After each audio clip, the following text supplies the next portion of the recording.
Friends, मैं हूं शिवम और आप देख रहे हैं शिवम शर्मा क्लासेस। आज की पोयम है दोस्तों फादर रिटर्निंग होम, जिसे लिखा था दिलीप चित्रे ने।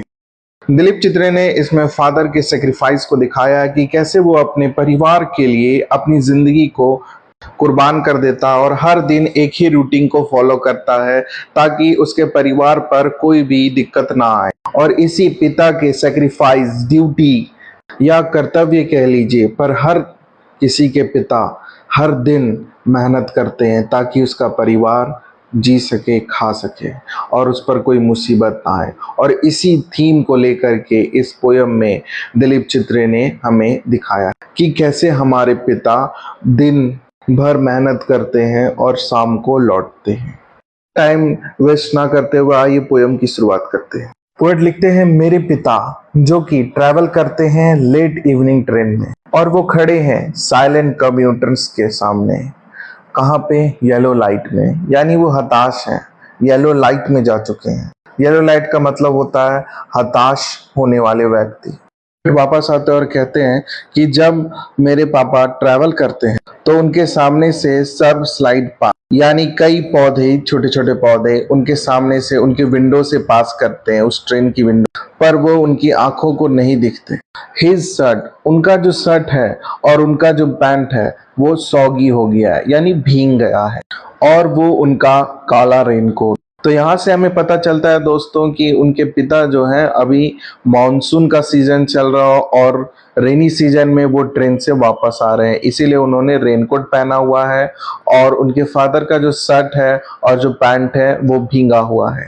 वो जो ब्लैक रेनकोट है वो स्टेन विथ मड हो गया, यानी उसमें कीचड़ लग गया है। और उनका हाथ में जो बैग है, कंधे पर जो बैग है वो स्टफेड हो गया है, मतलब भारी हो गया, उनसे नहीं संभाला जा, क्योंकि उसमें बुक्स हैं और वो बार बार फॉलिंग अपार्ट हो रहा है, यानी बार बार गिर रहा है। वो बैग बहुत भारी हो गया है और बार बार वो उनके कंधे से सरक जा रहा है। डिम्ड बाय, उनकी आंखें कमजोर हो गई है समय के साथ और फेड हो गई, यानी धुंधली हो गई है। क्यों? क्योंकि अभी ह्यूमिड क्लाइमेट, यानी मौसम में नमी है और अभी मॉनसून की रात भी है। नाउ आई सी हिम, अब मैं उन्हें देख सकता हूँ क्योंकि वो ट्रेन से उतर रहे हैं। लाइक अ वर्ड ड्रॉपेड, और कैसे उतर रहे हैं? जैसे कि शब्द उतरता है, जो चीज बहुत लंबे सेंटेंस में हो, मतलब बहुत लंबे समय से हो और उसके बाद वापस आए तो कैसा लगता। ये वर्ड में काफी डीप मीनिंग है, यानी कि उनके जो फादर हैं वो काफी दिनों बाद आए हैं ऐसा उन्हें लग रहा है, क्योंकि वो बहुत देर के बाद आते हैं। और यही चीज, देर से आने को, पोएट ने इसे सेंटेंस और वर्ड से जोड़ दिया है। ही हरीज अक्रॉस द लेंथ, उन्हें बहुत जल्दी थी और वो जल्दी जल्दी चल रहे थे। कहाँ पे? ग्रे प्लेटफॉर्म में। यहाँ पे ग्रे प्लेटफॉर्म का मतलब है गंदा प्लेटफॉर्म। बारिश हुई थी तो प्लेटफॉर्म काफी गंदा हो गया। ग्रे प्लेटफॉर्म यानी गंदे प्लेटफॉर्म में पोएट के जो फादर हैं वो काफी जल्दी जल्दी क्रॉस कर रहे थे, क्योंकि उन्हें घर पहुंचना था। और जल्दी से प्लेटफॉर्म पार करके वो रेलवे लाइन को भी क्रॉस कर जाते हैं और लेन में इंटर करते हैं। His चप्पल्स आर स्टिकी, उनके जो चप्पल हैं वो चिपक रहे हैं क्योंकि उनमें कीचड़ लगा हुआ है, पर फिर भी वो तेजी से चलने की कोशिश कर रहे हैं।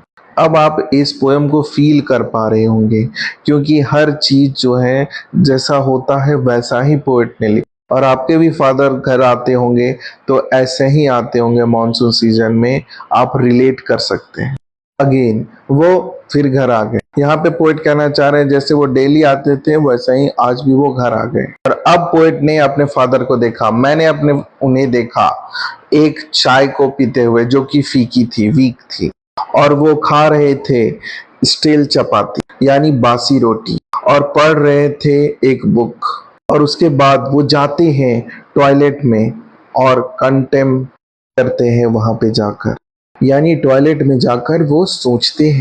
Man's instatement from a man made, यानी वो टॉयलेट में जाकर यह सोचते हैं कि जिस तरह मनुष्य जो है अपने ही बनाए हुए दुनिया से एक दिन चला जाता है, दूर हो जाता है, उसी तरह मैं अपने फैमिली से दूर हो गया। और जब वो कम आउट होते हैं, यानी बाहर आते हैं टॉयलेट से, तो वो सिंक में अपना हाथ धोते हैं, पर पानी बहुत ठंडा है और जब वो उनके ब्राउन हैंड्स में पड़ता, उस पानी के जो छोटे छोटे ड्रॉप्स थे वो उनके जो हाथ में बाल था उसको चिपका देते हैं।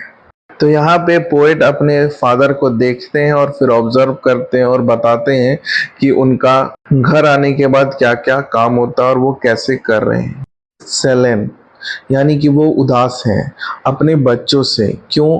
क्योंकि वो अब नहीं शेयर करते, रिफ्यूज कर जाते हैं कि हम अपने फादर के साथ जोक्स और सीक्रेट्स जो है वो शेयर नहीं करेंगे। और ये सब देखकर वो सोने को चले जाते हैं। वहां जाकर वो रेडियो सुनते हैं। रेडियो सुनते सुनते वो सो जाते हैं और सपने में देखते हैं अपने पूर्वजों को और अपने पोते पोतियों को देखते हैं, यानी अपने पुराने पीढ़ी को भी देखते हैं वो और आने वाले पीढ़ी को भी देखते हैं। थिंकिंग ऑफ नोमैड्स, नोमैड्स का मतलब होता है बंजारा। अब वो बंजारों के बारे में सोचते हैं और उनके बारे में सोचते सोचते वो कहीं भी पास कर जाते हैं, कुछ भी और सोचने लगते हैं। फिर रात खत्म हो जाती होगी और सवेरा हो जाता होगा। तो ये थी पोयम दोस्तों, फादर रिटर्निंग होम। पोयम को आपने सुना, मैं आपसे बस इतना कहूंगा, अपने फादर की रिस्पेक्ट करें और पोएट भी यही चाहते थे। आपको मेरी एक्सप्लेनेशन कैसी लगी कमेंट सेक्शन में बता दें और लाइक करें, शेयर करें, सब्सक्राइब करें। मैं आपसे मिलूंगा नेक्स्ट स्टोरी में, तब तक के लिए जय हिंद दोस्तों।